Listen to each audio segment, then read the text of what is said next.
생각해 오던 이 바울의 기도, 바울 서신에 나오는 바울의 기도에 대해서 오늘은 제일 마지막 말씀을 함께 생각을 하겠습니다.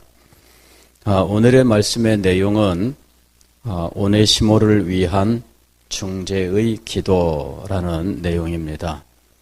빌레몬서는 신약 성경에서 가장 짧은 서신입니다.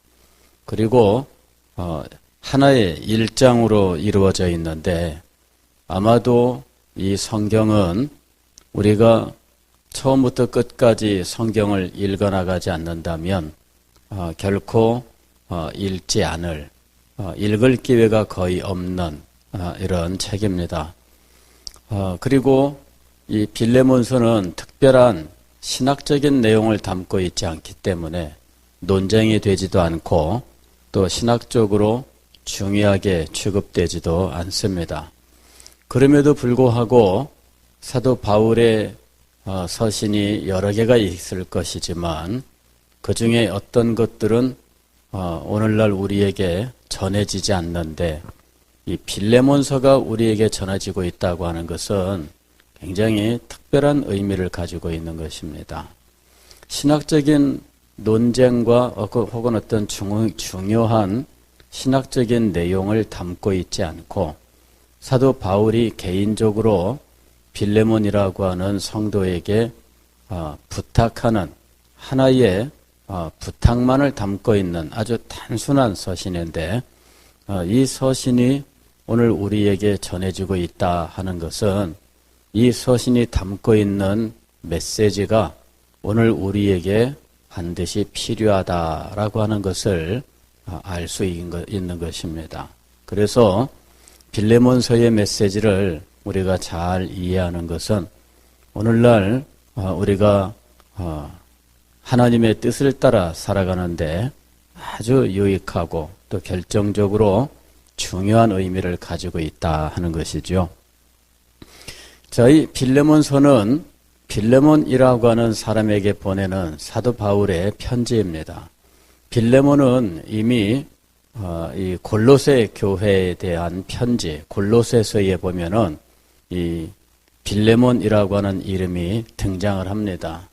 그 교회의 유력한 인물이었고, 이 1절부터 3절까지 말씀을 보면 이 빌레몬의 집에서 골로새 교회가 모이고 있었다라고 하는 사실을 알 수가 있습니다. 그리스도 예수를 위하여 갇힌 자 된 바울과 및 형제 디모데는 우리의 사랑을 받는 자요 동역자인 빌레몬과 자매 아비아와 우리와 함께 병사된 아키뽀와 내 집에 있는 교회에 편지하노니. 그러니까 이 골로새는 이 빌레몬은 골로새 교회의 중요한 인물이었고 그 집에서 교회가 모임을 갖는 곳이었고 부인 이 아비아와 아마도 그의 아들일 것으로 짐작하는 이 아키뽀와 더불어서 온 가정이 믿음으로 살아가는 귀한 가정이었다 하는 것입니다.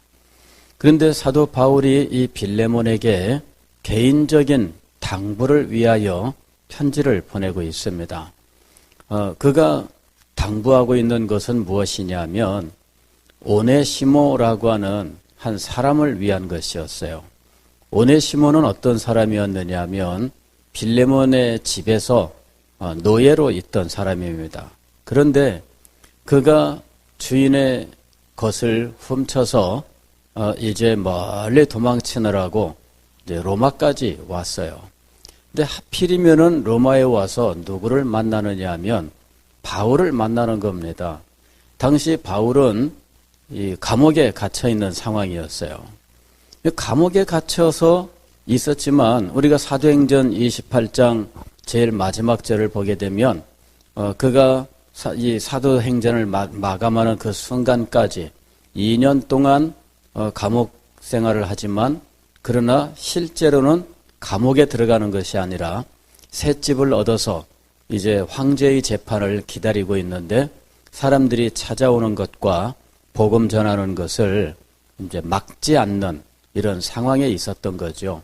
그래서 이 오네시모가 주인의 낯을 피하여 멀리 로마까지 도망을 쳤는데 그곳에서 사도 바울을 만나고 사도 바울의 말씀을 듣고 말씀을 배우고 그러면서 변화된 거예요.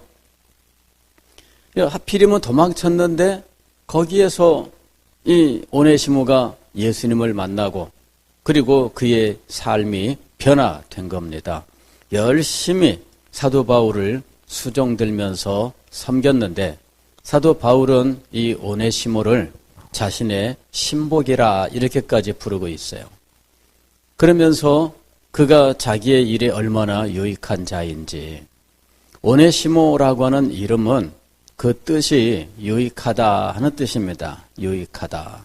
그런데 예수님을 만나서 변화되기 전까지 그는 결코 유익한 사람이 아니었어요.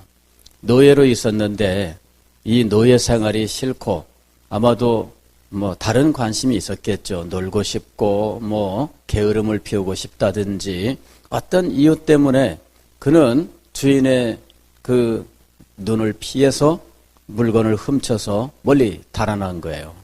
그러면 이 달아난 노예는 굉장히 위험합니다. 붙잡히면은 이는 이제 당장 사형에 처할 수 있는 이런 정도의 문제이거든요. 그런데 이 오네시모가 예수님을 만나고 변화가 되었고 사도 바울의 그 감옥 생활을 그것을 수종들고 그리고 굉장히 유익한 인물로 변해버린 거예요. 그래서 사도 바울이 이 오네시모를 자기 곁에 두고 쓰고 싶었지만 문제는 뭐냐면은 지금 이 오네시모가 도망을 친 노예 상태라는 거죠. 그래서 이 문제를 먼저 해결해야 되겠다 하는 거예요.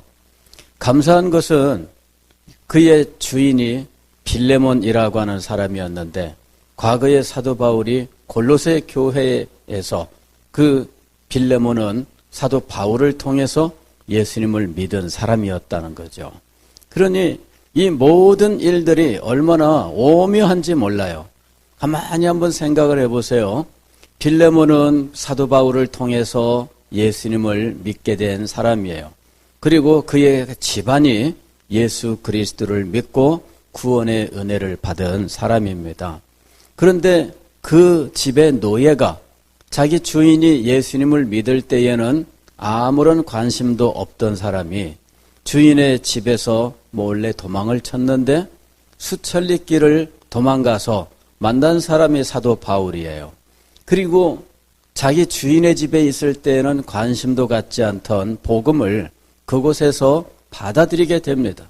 예수님을 자기의 구주로 영접을 하고 그곳에서 사도 바울을 섬기면서 아주 충성스러운 종이 된 거예요. 그 이전 주인 집에 있을 때에는 그가 일을 얼마나 잘했는지는 모르지만 도망을 칠 정도라면은 그렇게 대단한 종으로서도 별로 그렇게 유익한 종은 아니었을 거예요. 그런데 수천리 도망쳐 와서 이제 이 사도 바울에게는 얼마나 유익한 인물이 되었는지 모르겠습니다. 그래서 사도 바울이 이 오네시모의 이 위험한 상황, 도망친 노예라고 하는 이 위험한 상황을 먼저 해결하기를 원했다 하는 것이죠. 그래서 빌레몬에게 이 빌레몬서를 보낸 거예요. 그러면서 사도 바울은 내가 사도로서 너에게 명령할 수 있지만 그러나 그렇게 하지 아니하고 내가 간절하게 간청을 하는데 이 오네시모를 이제 용납해 달라 하는 이야기죠. 그래서 이 오네시모를 이제 빌레몬에게 돌려보내는 거예요.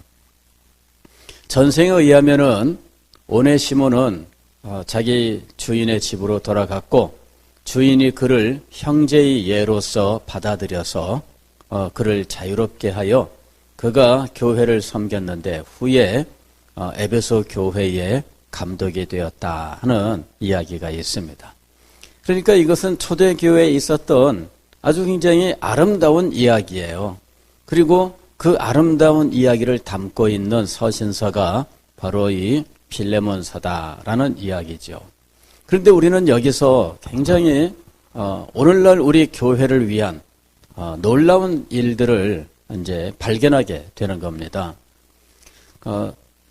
오네시모의 그 삶을 향한 하나님의 섭리, 우리가 먼저 이것을 한번 생각할 필요가 있어요. 섭리라고 하는 것은 하나님께서 창조하신 이 세계를 하나님의 기쁘신 뜻대로 다스려 나아가시는 통치 행위를 말씀하고 있는 겁니다. 그리고 우리의 삶의 모든 것들은 하나님의 섭리 아래 있다, 이렇게 우리는 고백을 하고 있습니다. 우리의 삶에 일어나는 일들은 하나님의 뜻 가운데에서 하나님의 목적을 이루기 위하여 하나님께서 인도해 나가시는 대로 진행되고 있다는 거예요. 물론 그런 일을 하는 동안에 우리들의 어떤 마음의 뜻 혹은 우리의 육신의 어떤 그 정욕이랄까 혹은 충동이랄까 이런 것들이 다 작용을 해요. 이런 것들을 우리는 우리의 뜻대로 움직여요. 우리는 우리의 어떤 충동대로 말하고 우리의 마음의 움직임대로 행동을 하고 있어요. 그런데 그런 것들조차도 모두 하나님께서는 다 이용하셔서 우리의 삶을 하나님의 거룩한 뜻대로 인도해 나가신다는 거예요. 그리고 그 인간과 인간 사이에 일어나는 문제들, 너와 나 사이에서 일어나는 문제들은 우리의 뜻의 충돌입니다. 그래서 너와 나의 뜻이 충돌하면서 이것이 서로 어떤 그 선을 이룰 수도 있고 혹은 악이 될 수도 있잖아요. 서로 사랑으로 연합할 수도 있고 혹은 서로 대적하면서 분열을 일으킬 수도 있습니다. 그런 모든 일들이 우리 인간 생활 속에 일어나는데 이런 것들을 속에서 하나님의 뜻이, 하나님의 섭리가 역사하고 있다 하는 거예요. 그런데 오네시모의 삶에 하나님의 섭리가 오묘하게 역사하였는데 그는 자기의 충동을 따라서 주인의 것을 훔쳐 달아났습니다. 그런데 그는 오히려 사도 바울을 만났고 복음을 받아들이면서 예수 그리스도의 종이 되었다는 이야기예요. 그러니까 그의 인생이 변화된 거예요. 이 놀라운 이런 과정들을 한번 가만히 한번 생각을 해보십시오. 오네시모가 도망쳤던 이 빌레몬이 살고 있었던 골로새, 그 골로새에서부터 로마까지는 굉장히 먼 길이에요. 그 먼 길을 그가 도망을 쳤는데 그곳에서 예수님을 만나고 신실한 사람으로 변화되고 사도 바울의 인정을 받고 그리고 사도 바울의 중재를 통해서 다시 자기의 주인 집으로 가게 되었는데 주인은 그를 종으로 받지 않고 도망친 종으로 그를 벌주지 않고 그를 오히려 그리스도 안에서 한 형제로 받아들이면서 오네시모의 인생은 완전히 변화되는 거예요. 그래서 그는 이후에 교회를 잘 섬기면서 에베소 교회의 감독이라고 하는 고귀하고 아름다운 직분을 받아서 충성하는 인물이 되었다는 것이죠. 여러분, 이건 좀 놀라운 것이에요.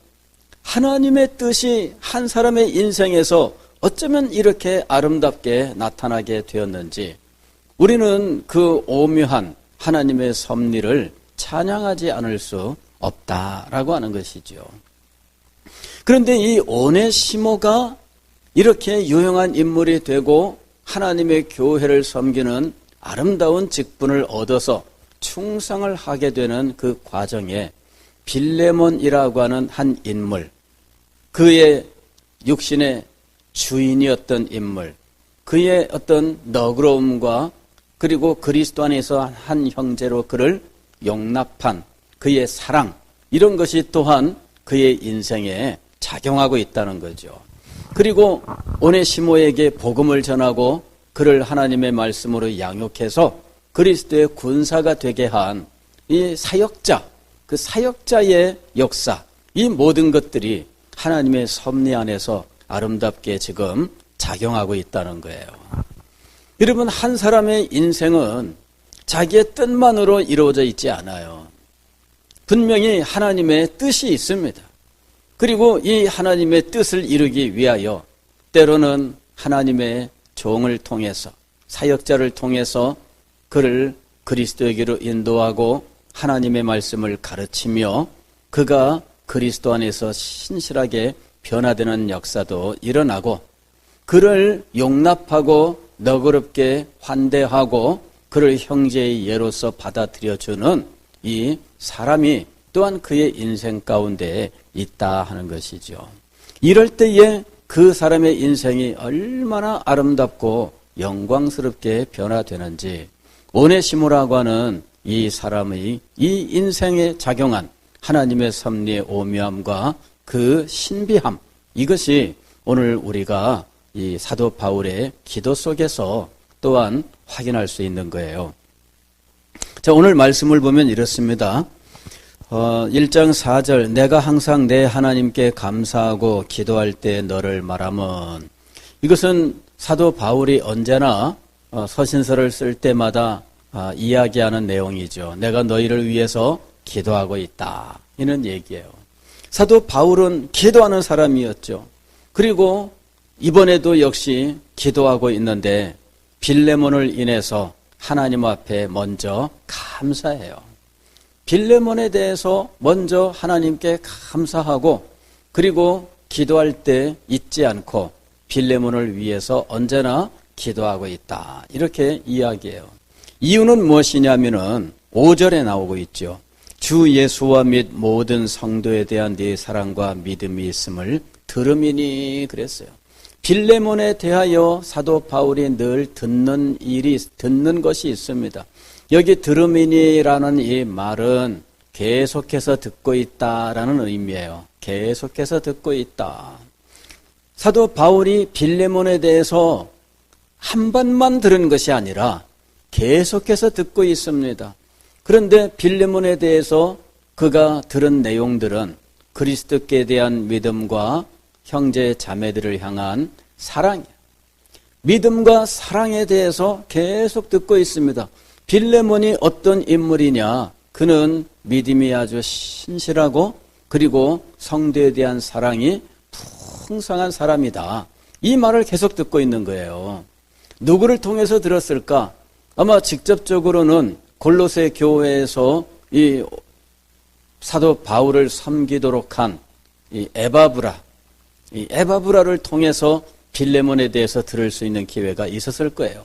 오네시모를 만났을 때 나는 빌레몬의 집에서 도망친 노예입니다. 에바브라가 그를 알아봤는지 모르겠어요. 분명히 알아봤을 수 있지요. 예.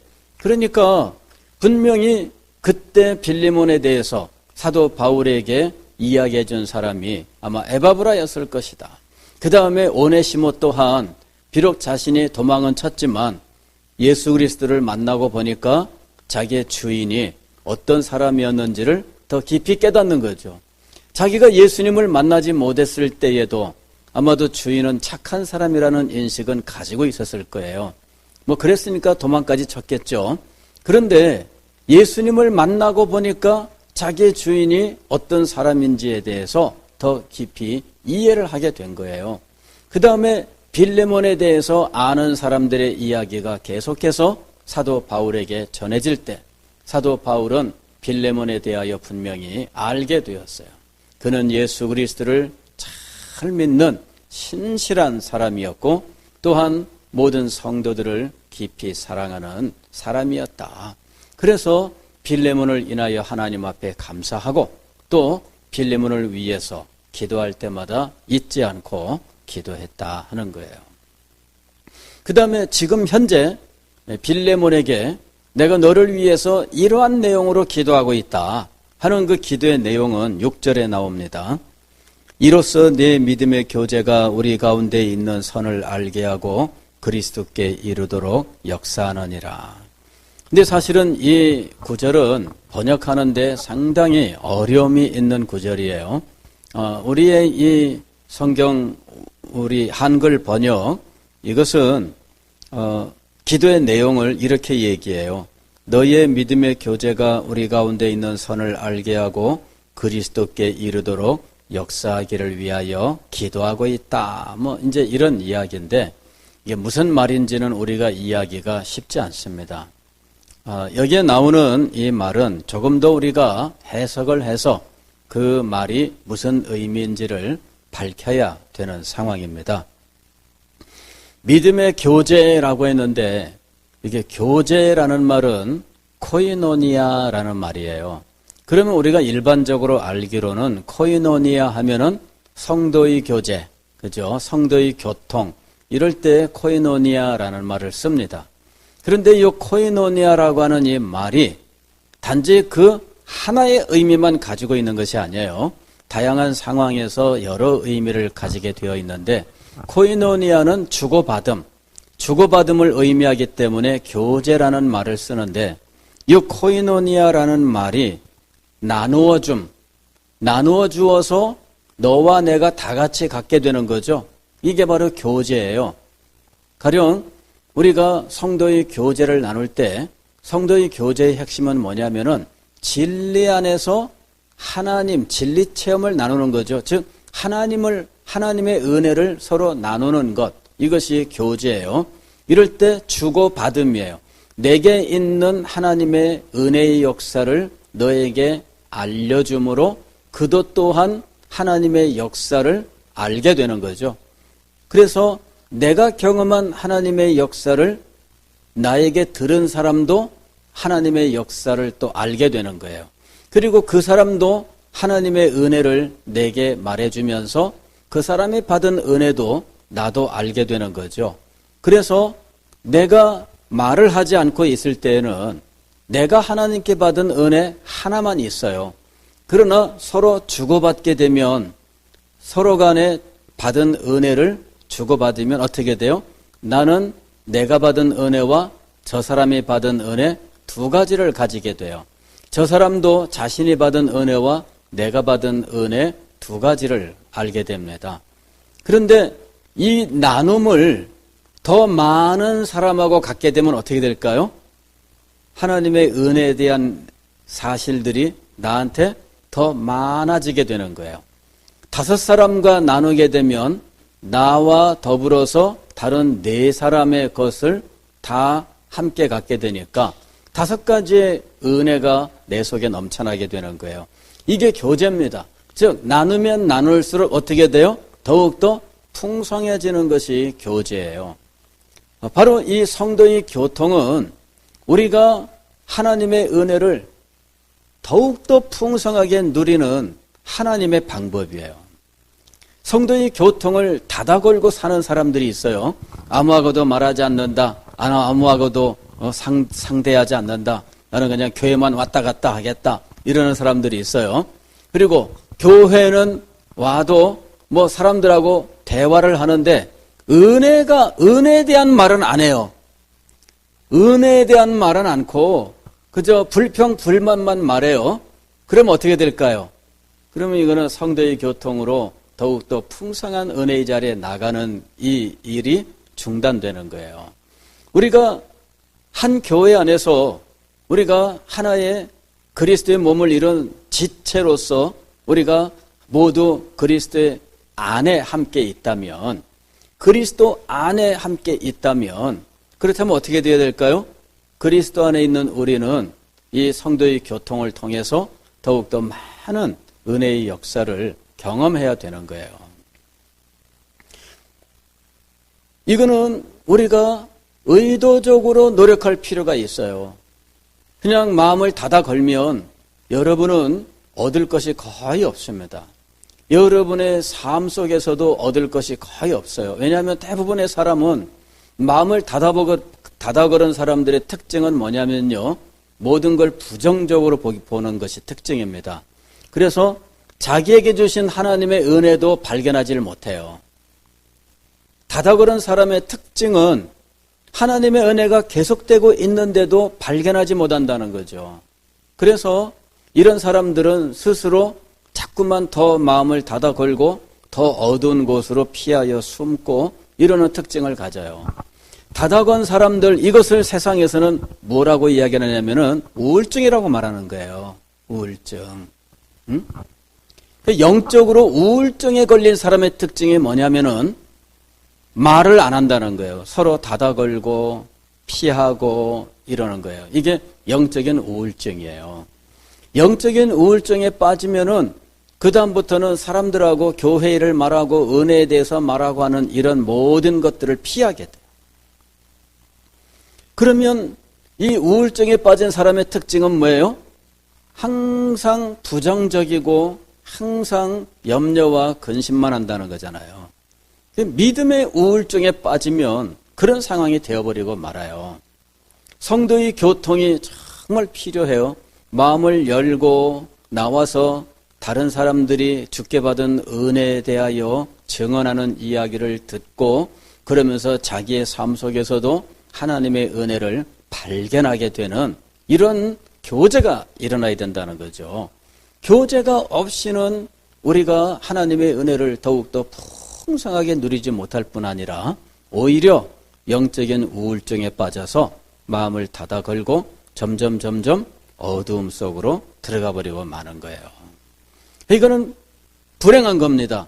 예수 그리스도를 믿고 구원을 얻었다고 하는데 그 구원의 기쁨과 은혜를 누리는 것이 아니라 오히려 불행 속으로 들어가고 있거든요. 이것은 정말 우리들이 피해야 될 영적인 질병이에요. 우리는 이 영적인 질병을 벗어나야 되는데 마음을 닫아걸게 만드는 요인들이 참 많아요. 그 중에 큰 요인 중에 하나는 뭐냐면요. 교만이에요. 교만. 나랑 더불어 교제할 사람이 없다라고 생각하는 이 교만이 그 사람을 닫아걸게 만드는 거예요. 주변에 보니까 우리 교회 사람들하고는 교제를 못하겠어. 이렇게 생각하는 거죠. 우리 교회 사람들하고는 교제할 수가 없어. 왜? 나랑 수준 차이가 난다. 이런 생각을 하는 거예요. 수준 차이가 나니까 내가 말해도 못 알아듣는다. 내가 이렇게 말해도 저 사람은 도무지 반응이 없다. 이렇게 생각을 하고 스스로가 주님께 받은 은혜가 크고 자기 자신은 아주 놀랍다는 생각을 가져요. 이런 생각이 여러분 그 사람을 오히려 영적인 우울증에 빠지게 만들어요. 교만을 버리는 것이 굉장히 중요해요. 교만을 버리고 오히려 어떤 마음을 가져야 되느냐 하면은 섬김의 마음을 가져야 돼요. 정말 내가 저 사람보다 진리를 더 많이 깨달았다. 그러면 진리를 더 많이 깨달은 사람들이 마땅히 가져야 하는 자세는 무엇일까요? 섬김의 자세죠.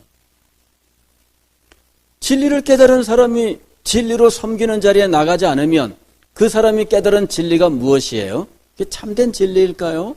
그렇지 않습니다. 그건 참된 진리가 아니라 자기 교만에 이르게 하는 어떤 지식은 될지 몰라도 그것이 진리에 대한 참된 깨달음이 되지는 못해요. 진리에 대한 참된 깨달음이 그 사람 속에 있다면 진리로 섬기고자 하는 마음이 생겨요. 그 속에서 이 진리로서 섬기고 이 진리를 알게 하고 싶고 이 진리의 깨달음에 함께 가고 싶고 이 사람이 그 진리를 깨닫는 일을 보는 것이 기쁘고 즐거워요.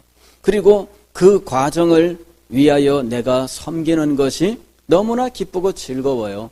그것이 진리의 깨달음이 있는 사람의 모습입니다. 진리의 깨달음이 있는 사람은 자기보다 아직 연약하고 아직 부족한 사람들에 대하여 섬기고자 하는 마음이 있어서 막 쫓아가서 말해주고 싶고 아직도 연약한 이 사람을 붙들어 세워주고 싶고 이런 마음이 있는 거예요. 이런 마음이 역사하지 않는다면 여러분이 자신의 깨달음을 다시 점검을 해야 돼요. 내가 깨달은 것은 진실이 아니다. 내용은 맞을 수 있지만 아직 그 진리의 참된 역사는 나에게 있지 않다라고 하는 사실을 확인할 수 있어야 돼요. 진리의 깨달음이 있고 자기가 깨달은 것이 너무나 오묘하다면 다른 사람들은 깨달음이 없어 이러면서 피하는 것이 아니라 다 같이 나와 같이 이런 깨달음에 이르기를 간절히 소망하고 위하여 기도하면서 여러 성도들을 섬기는 자리에 나가게 되는 거예요. 이것이 바로 교제입니다. 이때의 이 교제는 나누어줌이에요. 나누어줌. 나누어주는 거예요.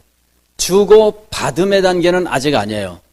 나누어줌이에요. 그런데 나누어주고 나누어주다 보면 이 사람들이 점차 깨달음을 얻으면서 그 사람들 속에서 역사하는 하나님을 발견하게 돼요. 그러면서 받음이 나에게 있게 되는 거죠. 나누어 주었는데 이것이 나한테 돌아오는 거예요. 이렇게 나누어 주면서 나한테 돌아오는 이것이 바로 교제입니다. 그리고 이 사람이 정말 영적으로 성장을 하고 진리 안에서 아름답게 성장해서 함께 이야기를 나눌 수 있게 되면 그 기쁨이 더욱더 커지게 되어 있습니다. 그렇잖아요? 자녀들이 성장했을 때 그 성장이 기쁘고 즐겁지 그 성장이 시기와 질투의 대상이 될 이유는 전혀 없습니다. 그러니까 이 영적인 교통이라고 하는 것은 하나님께서 우리에게 주신 큰 축복이에요. 우리가 왜 지상에서 교회를 이루어 살고 있느냐? 바로 이 교통을 위해서, 코이노니아를 위해서요. 코이노니아를 통해서 우리는 말할 수 없는 하나님의 은혜를 풍성하게 받으며 누리며 또한 나누어주고 더 크게 받는 이런 자리에 나아가고 있는 겁니다. 하나님께서 이 은혜를 주신 거예요.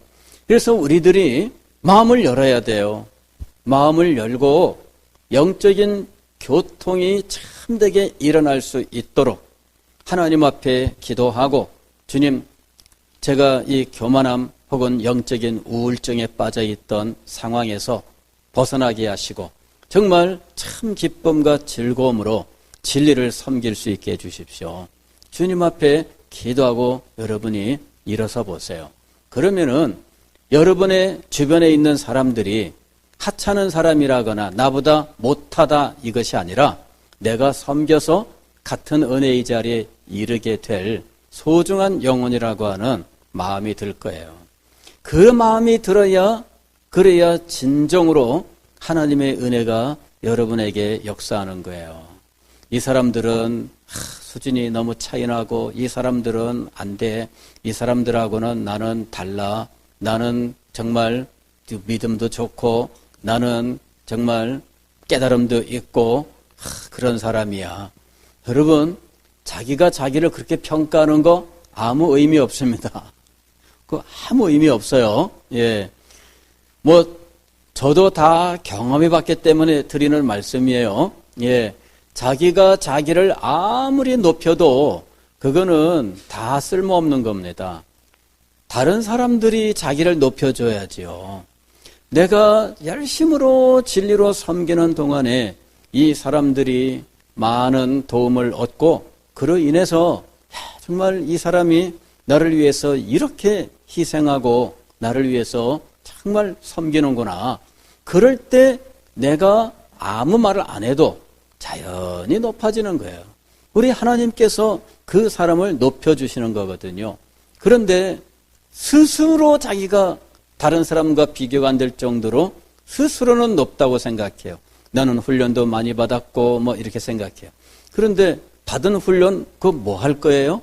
그 받은 훈련으로 자기 혼자 잘났다고 생각하면서 아무랑도 상관하지 않고 있는 것이 받은 훈련의 유익일까요? 아니죠. 훈련을 받았기 때문에 그 사람이 오히려 더 나쁜 상황에 처하게 된 거예요. 훈련을 안 받았으면 참 좋았겠죠. 그렇잖아요? 훈련을 안 받았으면 나는 이런 훈련도 받았는데 그러면서 어떤 교만하지는 않게 되었을 거 아니에요. 그러니 그 받은 훈련으로 인하여서 교만하게 되었으니 그 훈련이 오히려 그 사람에게는 독이 된 거예요. 훈련을 받았으면 다른 사람들을 섬겨야죠. 자, 이것이 코이노니아의 의미입니다. 코이노니아. 믿음의 교제 그랬는데 믿음으로부터 나오는 이 교제, 즉 나누어 줌이죠. 그런데 이 코이노니아라고 하는 이 말은 조금 더 나아가서 이 관대함, 너그러움 이런 의미를 갖는 거죠. 즉 자선 행위를 코이노니아라고도 불러요. 어려운 사람에게 기꺼이 나누어 주는 거, 이게 자선이잖아요. 근데 이 자선 행위를 하게 만드는 마음, 그게 바로 이 너그러운 마음이에요. 이 너그러운 마음이 바로 이 코이노니아의 의미 중에 하나다는 이야기죠. 지금 사도 바울은 빌레몬에게 무엇을 지금 위하여 기도하고 있느냐면 너그러움에 대해서 지금 기도하고 있는 거예요. 빌레몬이여, 너의 믿음으로부터 나오는 그 너그러움이, 이 얘기예요. 믿음의 교제란 말이. 그런 너그러움을 통해서 어떤 일이 이루어지느냐 하면 우리가 모두 그리스도 안에서 누리는 이 참된 축복, 그리스도 안에서 누리는 이 참된 축복을 알게 된다라는 것이죠. 너그러움을 통해서 그리스도 안에서 누리는 이 참된 축복을 알게 되기를 위하여 기도하노라 하는 거예요. 자, 이 기도가 응답이 됩니다. 이 기도가 응답이 되어서 오네시모가 사도 바울의 편지를 가지고 나타났어요. 도망쳤던 노예가 어느 날 불쑥 나타났는데 그러면 어떻게 되겠어요? 나쁜 주인 같으면 불문곡제, 그죠? 물어볼 것도 없이 대번에 딱 붙잡고 내 이놈 짧혔다. 너 이놈 나가보니까 먹고 살 길도 없고 그러면서 뭐 치도건부터 치겠죠. 몽둥이 매질부터 하고 근데 이 오네시모는 그 사도 바울의 편지를 가지고 나타났는데 빌레몬이 이 편지를 읽어보고 그 다음에 오네시모에게 역사하신 하나님의 은혜를 깊이 알게 된 거예요. 그리고 이 오네시모가 빌레몬이 오네시모를 너그럽게 품에 안아서 형제의 예로 그를 받아들인 거죠. 그랬더니 하나님의 오묘하신 섭리가 빌레몬의 너그러움 포용 속에서 아름답게 꽃을 피우고 열매를 맺게 된 거예요. 그러니까 오네시모라고 하는 한 사람은 빌레몬이 너그러운 마음으로 품에 안아주지 못했다면 그의 남은 인생은 늘 주인에게 용납받지 못한 사람이라고 하는 이런 그 표를 가진 채 살아야 했던 거죠. 그런데 빌레몬이 오네시모를 품에 안았거든요. 이 너그러움, 이 품에 안는 이 관대함, 이것이 바로 성도의 사랑이었어요. 그러니까 이 성도의 사랑으로 그가 그를 품에 안았을 때 오네시모라고 하는 이 무익한 종이 하나님의 교회에서 아주 유익한 인물로 변한 거거든요. 이 포용이 얼마나 중요한지 몰라요. 우리 교회에서 우리들이 피해야 될 모습 중에 하나는 뭐냐면은 누군가를 낙인을 찍으면 10년이 가도 변하지 않는 이런 모습이에요. 이런 낙인 찍는 이 일은 여러분 굉장히 위험한 일입니다. 한 사람의 인생이 그리스도 안에서 변화될 수 있다라고 하는 믿음을 가지고 우리는 이 사람을 끝까지 품에 안고 그를 위해서 기도하고 그를 위해서 섬김의 삶을 살아야 돼요. 이때 이 섬김의 삶이 바로 코이노니아에서 나오는 거예요. 코이노니아. 진리의 깨달음, 하나님께 받은 사랑과 은혜, 주님께서 역사하신 놀라운 일들, 이런 것들을 그에게 끊임없이 나누어 주는 거죠. 그에게 끊임없이 나누어 주고 하나님께서 그를 축복하시고 그에게 역사하시면 그를 품에 안아서 그를 용납하고 그를 하나님의 교회의 인물이 될 수 있도록 해주는 거죠. 이런 역사들이 일어나야 돼요. 그것이 교회 아니겠습니까? 그죠? 교회는 이런 일들이 일어나는 곳이에요. 오늘 우리는 우리 교회를 위해서 기도할 때 우리 교회가 이런 교회가 되게 하여 주십시오. 기도할 수 있어야 되겠습니다. 그리고 이런 교회는 그저 우리와 동떨어진 어떤 곳에서 만들어지는 것이 아니라 우리 자신들이 그와 같은 사람이 됨으로 우리 교회가 그런 교회가 되는 거예요. 왜냐하면 우리 자신이 교회를 이루는 존재들이기 때문입니다. 우리와 상관없이 서대신 교회가 따로 존재하는 것이 아니라 우리들 자신이 서대신 교회예요. 우리 자신이 하나님의 은혜를 받고 우리 자신이 하나님의 은혜 속에서 성도에 대한 사랑으로 포용하고 너그러운 마음으로 우리 형제 자매들을 품에 안아줄 때, 그리고 그 형제들 그 자매들을 위하여 섬김의 삶을 살아갈 때, 그때 우리 교회는 정말 하나님이 기뻐하시는 아름다운 교회가 되는 거예요. 여러분, 하나님의 섭리가 있습니다. 우리 교회를 향하신 하나님의 섭리가 있고요, 우리의 삶을 향한 하나님의 섭리가 있어요. 믿으십니까? 우리 하나님의 섭리가 있어요. 우리는 그걸 믿어야 돼요. 그리고 하나님의 섭리의 역사에 대하여 우리들이 마음을 열어야 돼요. 빌레몬은 사도 바울의 편지를 받고 오네시모에게 일어난 놀라운 하나님의 섭리를 알게 되었어요. 그리고 오네시모를 자기 품에 안아 형제로 맞아들이고 그가 하나님 나라의 귀한 종이 될 수 있도록 그를 밀어 주었던 겁니다. 이런 아름다운 역사, 이것이 오늘 우리 교회에 얼마나 필요한지 몰라요. 하나님께서 왜 사도 바울의 많은 편지들 가운데에서 우리에게 전해지지 않은 없어진 편지들도 있는데 이 빌레몬서를 남겨두셨을까? 이것은 오늘 우리 교회를 위하여, 우리 성도들을 위하여 정말 놀라운 하나님의 뜻을 담고 있기 때문입니다. 우리는 하나님의 섭리를 아름답게 이루어가기 위하여 너그러운 마음으로 형제와 자매들을 품에 안고 섬기는 자리에 나가야 되겠습니다. 그러할 때 주님 기뻐하시는 아름답고 영광스러운 우리 스대신 교회가 될 줄 믿습니다.